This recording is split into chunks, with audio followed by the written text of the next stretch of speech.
చెప్తే అర్థం కావటం లేదా నీకు? బయటికెళ్ళు.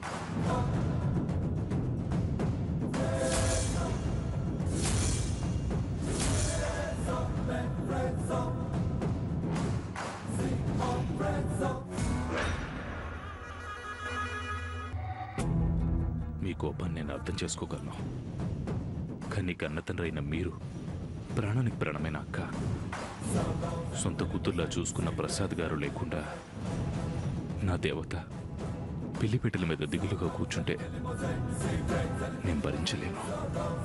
నన్ను క్షమించి పెద్ద మనసు చేసుకుని దయచేసి పెళ్లికి రండి. నీకే చెప్పింది, వెళ్ళు, బయటికి వెళ్ళి ముందు.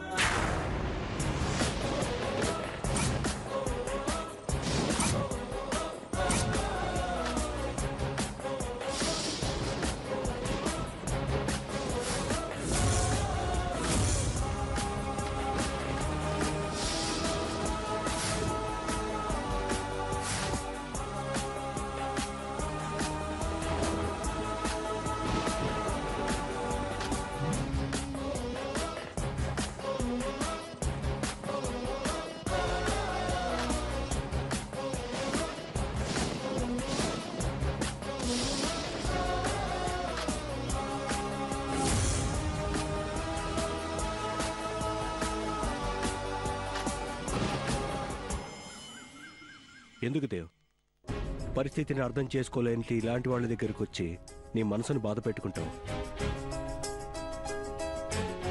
నువ్వు మారాను అని చెప్తున్నా కూడా నీ మీద పడిన మచ్చను పోగొట్టే ప్రయత్నం చేయకుండా ఇంకా దాన్ని పెద్ద చేయాలని చూస్తున్నారు. వీళ్ళకి మనసు లేదు. వెళ్దాం పద. మనసు గురించి మాట్లాడే అర్హత నీకు లేదు రామ్. మా గురించి, మా మనసుల గురించి మాట్లాడే హక్కు మీకు లేదు. ఒకప్పుడు ఏ కష్టం వచ్చినా మా కంటగా ఉంటానని మాటిచ్చావు. ఇప్పుడు దేవ్ మాటలు నమ్మి అతనికి సపోర్ట్ చేస్తున్నావు. మాట మీద ఏమాత్రం నిలకడలేని నీకు మనసుల గురించి మాట్లాడే హక్కుందా? మీరు చాలా తెలివిగలవారు అనుకున్నాను వదినా. ఏదైనా సమస్య వస్తే సమయస్ఫూర్తితో పరిష్కరిస్తారనుకున్నాను.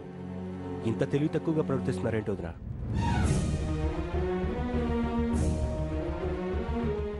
ఏదో కోపంలో నిర్ణయం తీసుకుంటే మీరు సర్ది చెప్పాల్సింది పోయి వాళ్ళకు వంత పలుకుతూ ఇంకా సమస్యను పెద్దది చేస్తున్నారు. శత్రువులైన ఇంటికి వస్తే గౌరవించే సంస్కారం మనది. అలాంటిది చెల్లెలు కూతురు పెళ్లి జరుగుతుందని క్షమించమని శుభలేఖ తీసుకుని పెళ్లికి పిలవడానికి వచ్చిన మనిషిని ఇలా మాట్లాడితే తనెంత బాధపడతాడో ఆలోచించారా? దేవ్ బాధపడతాడని ఎంత బాగా చెప్తున్నావు రామ్. ఎన్ని రోజులు ఇతని గురించి మేము ఎంత నరకం అనుభవించామో తెలిసి కూడా నువ్విలా మాట్లాడడం ఆశ్చర్యంగా ఉంది. బాధ అనే పదానికి అర్థం తెలిసింటే మాకిన్ని కష్టాలు వచ్చుండేవే కాదు. ఇతనాడేదంతా నాటకమే రామ్. మీరెన్నైనా చెప్పండి వదినా, దేవుని ఏమైనా అంటే మాత్రం నేను ఊరుకోను. కరెక్ట్ గా చెప్పావు. అనాల్సింది దేవుని కాదు, నిన్ను. విడాకులతో సమస్య తీరిపోయింది అనుకుంటే జానుని తీసుకొచ్చి వెళ్లి దేవ్కి అప్పగించావు. నా చెల్లెల్ని మా నుండి దూరం చేసింది కాక ఏ ముఖం పెట్టుకుని పెళ్లికి పిలవడానికి వచ్చావు? మర్యాదగా ఇద్దరు బయటికి వెళ్ళండి. ఒక్క విషయం గుర్తుపెట్టుకోండి, మీరెవరు లేకపోయినా పర్వాలేదు. దేవ్ కండగా నేనుంటాను. దేవ్ ఎంతవాడో నేను నిరూపిస్తాను.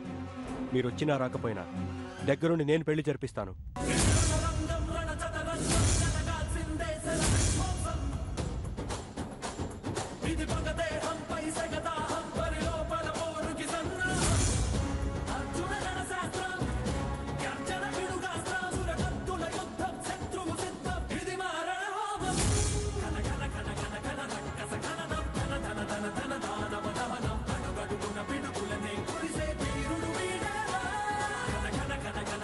దేవ్, వీళ్ళు ఇప్పుడు నిన్ను అర్థం చేసుకోలేకపోవచ్చు, కానీ త్వరలోనే వీళ్ళ తప్పు తెలుసుకుని క్షమాపణ అడిగే రోజు వస్తుంది.